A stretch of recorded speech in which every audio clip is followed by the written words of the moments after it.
Fujitsu computer siemens. তো এটা হইতেছে ল্যাপটপের মডেল। তো এই ল্যাপটপটা অন করি, অন করার পর দেখেন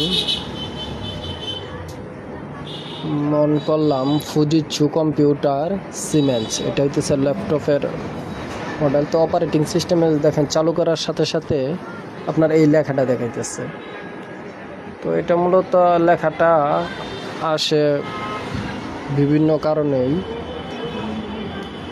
আপনার হার্ড ডিস্কের থেকে বেশিরভাগই আসে। তো এটা উইন্ডোজ সমস্যার জন্য এই লেখাটা দেখায়। তো আমরা উইন্ডোজ দেওয়ার চেষ্টা করছি, মূলত উইন্ডোজ নিতেছে না। তো আমরা হার্ড ডিস্কটা খুলে নিব। তো হার্ড ডিস্কটা লাগানোর চেষ্টা করব।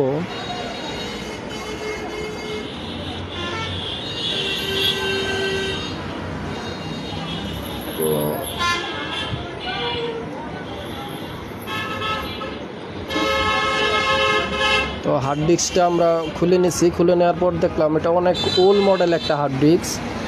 তো এই হার্ড ডিস্ক আমার এখানে নেই, আর অ্যাভেলেবেল পাওয়া যায় না। এটা হার্ড ডিস্ক হইতেছে 40 জিবি আর 512 র্যাম। এটা অনেক ওল্ড মডেলের একটা ল্যাপটপ। এটা বর্তমানে আসলে এর হার্ড ডিস্ক